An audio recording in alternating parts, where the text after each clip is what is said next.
Chair now recognizes Ms. Luna from Florida. Mayor Wu, does the Boston Trust Act restrict communication with federal immigration authorities regarding individuals' immigration status, yes or no? We do not collect immigration status in law enforcement. I'd just like to point out, and Mr. Chairman, if I could enter the Boston Trust Act into the record. Mr. Chairman. Without objection, so ordered. Thank you. On page, or let's see, section 4AA, a law enforcement official and employment of the city department, agency, or commission shall not, and then A, inquire of an individual on his or her immigration status. Under Title 8, U.S. Code subsection 1373 stipulates that local governments cannot prohibit or restrict communication with federal immigration authorities regarding individuals' immigration status, so your enforcement of this act is in direct violation of that statute. Can you please confirm? That is not Thank the you, truth. ma'am. That's a U.S. code. I don't know about you, but U.S. code does not lie. We do not ask about Mayor immigration Johnson, I'm not status, and that talking is to you what anymore. makes Next us safe as a question, city. Mayor Johnston, you said in your testimony that the first step you took after illegal aliens arrived was to provide them with housing. Is that correct, yes or no? Folks that were on the streets freezing to death, we gave access to shelter. Yes, we did. Thank you.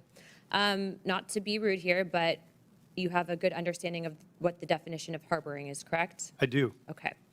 For those that might not, harboring means to knowingly or recklessly provide shelter or place to stay for an illegal alien. And according to Title 8 of U.S. Code subsection 1324, that is also a federal crime. Just to be clear, did you also say that you would be willing to go to jail to stop deportation efforts? I did say that I'd be willing to stand up for all of our residents, and the context was that was the point at which the administration was threatening to deploy the U.S. military to streets of our cities to Okay. pull kids out of schools and churches, Thank so we you. were worried about that. Thank you, Mr. Johnson. Mr. Chairman, I'd like to enter into the record an article from CBS. Without objection, so ordered. Thank you. In this, it says, Johnson said earlier this week that he's willing to use civil disobedience and, if necessary, going to jail to stop deportations. My final question would be for you, Mr. Mayor Johnson. Do you believe that Chicago's welcoming city ordinance encourages illegal aliens to enter the United States, specifically into Chicago? Yes or no? No. Okay.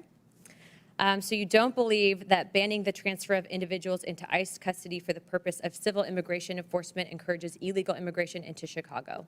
Or how about agencies, sorry, one second, or agents not being able to stop, arrest, or detain individuals based solely on their immigration status or administrative warrant? So we comply with all laws, local, state, and federal. To me, after this line of questioning, it's very clear that these policies that you have all implicated are active and alive and well in your cities, are in direct violation with U.S. Title 8 Code subsection 1324, and is a federal offense. But you all speak about a broken immigration system, and yet here you guys are aiding and abetting in that entire process. I want to be very clear about something. Open border policies, which is something that you guys are talking about, hurts people on both sides, meaning the people that are coming here illegally and then American citizens as well.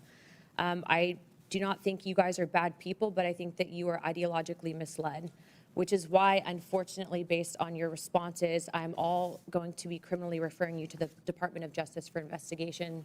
And as soon as I leave here, these will be going over to Pam Bondi. I'm not doing that in an effort to bully you guys, but I do believe that your policies are hurting the American people, and you can make that known with the evidence that you can present to the Department of Justice. But if you guys continue doing what you're doing, you're not going to help anyone. You're going to hurt more people, and that's exactly why I'm tired of it. The American people are tired of it. And Chairman, I yield my time. Would you yield your last minute? Yes, sir. Mayor Adams, you were one of the first mayors in what the media refers to as a blue city, typically, that came out and raised concerns about the influx of illegals pouring into the city of New York. Could you answer the question, what that did to New York City from a budgetary standpoint? Let's not even talk about crime or anything. Let's just talk about from a budgetary, the burden on the citizens of New York City.